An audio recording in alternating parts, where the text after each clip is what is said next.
Hello বন্ধুরা, ফিরে আসলাম নতুন একটা ভিডিও নিয়ে। আজকের এই ভিডিওতে আমি আলোচনা করব এনটিপিসি কিংবা গ্রুপ ডি পরীক্ষার জন্য খুব গুরুত্বপূর্ণ একটা টপিক, সেটা হচ্ছে রিজনিং।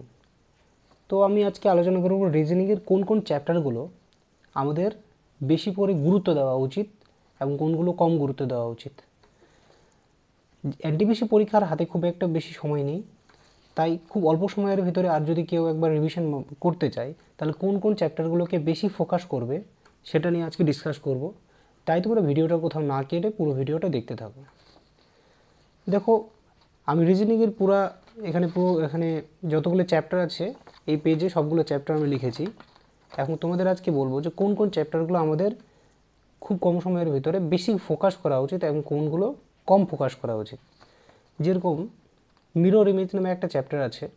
এই চ্যাপ্টার কিন্তু প্রায় ম্যাক্সিমাম স্টুডেন্ট যারা আছে যারা এটা কিন্তু সবাই পারে। ওয়াটার ইমেজ কিন্তু সবাই পারে, এগুলো সবাই পারে, ম্যাক্সিমাম এগুলো সবাই পারে, তো এটা আমাদের একটু কম ফোকাস করব। যেরকম ব্লাড রিলেশন কিন্তু অনেকেরই প্রবলেম হয়, তো ব্লাড রিলেশন আমরা একটু বেশি ফোকাস করব। যেরকম একটা চ্যাপ্টার আছে সিটিং অ্যারেঞ্জমেন্টে কিন্তু অনেকেরই প্রবলেম হয়, তো এটাতে বেশি ফোকাস করব। নাম্বার সিরিজ প্রায় সবাই পারে, নাম্বার সিরিজ প্রায় ম্যাক্সিমাম অনেকেই পারে। এরকম 2, 4, 6, 8, 10 দিয়ে দিল, তারপরে নাম্বারটা কী হবে, এই যে নাম্বার সিরিজ, এটা কিন্তু ম্যাক্সিমাম প্রায় সবাই পারে, তবে এটাতে এক নম্বরে কম ফোকাস করব। অ্যালফাবেট সিরিজও অনেকেই পারে, শুধুমাত্র আমাদের অ্যালফাবেট সিরিজে আমাদের প্রত্যেকটা অ্যালফাবেটের যে পজিশন নাম্বার সেটা আমাদের মনে রাখতে হবে, এটা কিন্তু ম্যাক্সিমাম সবাই পারে, তো এটাতে একটু কম ফোকাস করব। ক্লাসিফিকেশন কিন্তু সবাই পারে, ক্লাসিফিকেশনটা কিন্তু জেনারেল নলেজের উপর ভিত্তি করে, যার যত বেশি জেনারেল নলেজ ভালো আছে সে ক্লাসিফিকেশন তত বেশি ভালো পারবে। অ্যানালজি এটা সবাই প্রায় পারে। কোডিং অ্যান্ড ডিকোডিং এটা কিন্তু আমাদের একটু প্র্যাকটিস করতে হবে, কিন্তু এটাও খুব ইজি আছে, খুব একটা ডিফিকাল্ট নেই, তো এটা তো তোমরা একটু ফোকাস করতে পারো।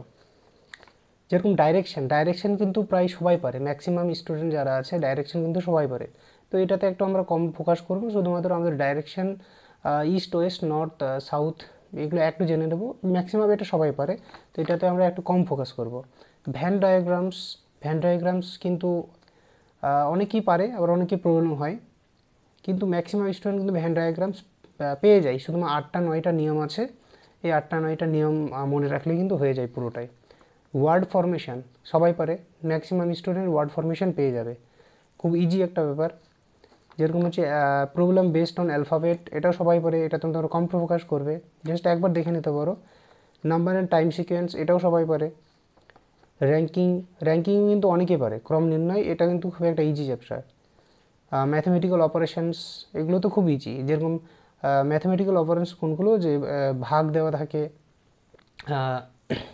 গুণ দেওয়া থাকে, ভাগ গুণ যোগ, এই সমস্ত যে অপারেশনগুলো এগুলো কিন্তু খুব ইজি, এগুলো সবাই পারে, ম্যাক্সিমাম একেবারে সবাই পারে, 90% স্টুডেন্ট এগুলো পারবেই।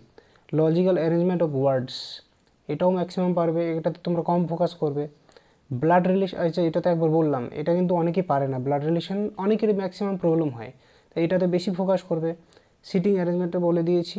পাজল টেস্টও কিন্তু পারে সবাই, কিন্তু এখানে যেটা রিজনিংয়ে ম্যাক্সিমাম স্টুডেন্টের যেটা প্রবলেম হয় সেটা হচ্ছে সিলোগিজম, একটা চ্যাপ্টার আছে, সিলোগিজমে কিন্তু অনেকের প্রবলেম হয়। যেরকম হচ্ছে স্টেটমেন্ট অ্যান্ড অ্যাজাম্পশনস এগুলোতে প্রবলেম হয় সবারই, এগুলোতে আমাদের ম্যাক্সিমাম প্রচুর পরিমাণে আমাদের এখানে ফোকাস করা উচিত বর্তমানে। স্টেটমেন্ট কনক্লুশন এটাতে কিন্তু অনেকের প্রবলেম হয়, রিজনিং কিন্তু ম্যাক্সিমাম স্টুডেন্ট স্টেটমেন্ট অ্যান্ড কনক্লুশনের যে কোশ্চেন সেটা কিন্তু অ্যাটেম্প করে না, সেই কারণে কিন্তু স্কোরটা কমে যায়। যে কোর্স অফ অ্যাকশন, তারপরে হচ্ছে যেরকম কমপ্লিশন অফ ইনকমপ্লিট ফিগার্স এটা কিন্তু সবাই পারে, ইনকমপ্লিট ফিগার কমপ্লিট করতে সবাই পারে।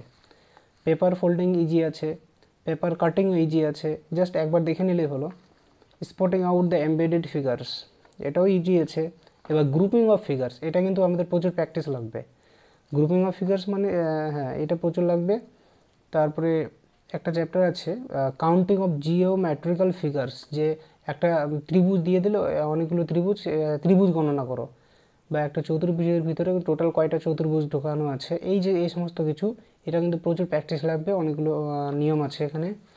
সিরিজ আমরা তো বলে দিলাম, আচ্ছা সিরিজ তো হয়ে গেছে। Analogy, classification and cube and dice, ঘনক এবং ছক্কা, এখান থেকে কিন্তু এনটিপিসি হোক, গ্রুপ ডি হোক, বা যে কোনো কম্পিটিটিভ পরীক্ষায় ঘনক এবং ছকা এখান থেকে কিন্তু প্রচুর প্রশ্ন আসবেই। তো আমি তোমাদের বলে দিলাম কোন কোন চ্যাপ্টারগুলো কম ফোকাস করবে, কারণ ইজি চ্যাপ্টারগুলো তোমরা বারবার ইজি চ্যাপ্টারগুলো করে কোনো বেনিফিট নেই। তাই যেগুলো চ্যাপ্টার আমরা পারবো না, আমাদের হার্ড মনে হচ্ছে, সেই সমস্ত চ্যাপ্টারগুলোতে বেশি ফোকাস করব, এবং যেগুলো ইজি মনে হচ্ছে আমরা ফালতু সেখানে সময় নষ্ট না করে আগে যেরকম হার্ড চ্যাপ্টার বললাম কি সিলোজিজম, স্টেটমেন্ট, কনক্লুশন, এখানে তো অনেকে অ্যাটেম্পটই করে না, সেই জন্য স্কোরটা কমে যায় আমাদের। তো সেই জন্য আমাদের এই সমস্ত চ্যাপ্টারগুলো আমি যেটা অবজার্ভ করেছি যে এই সমস্ত চ্যাপ্টারগুলো আমাদের প্রচুর পরিমাণে ফোকাস করা উচিত। তো আজকে এটাই আমার ভিডিওর উদ্দেশ্য ছিল। যদি তোমাদের ভিডিওটা ভালো লেগে থাকে অবশ্যই চ্যানেলটিকে সাবস্ক্রাইব করে দিও, কারণ আমি শুধুমাত্র এই চ্যানেলে কম্পিটিটিভ এক্সাম রিলেটেড বিভিন্ন ভিডিওগুলো আপলোড করে থাকি। ধন্যবাদ।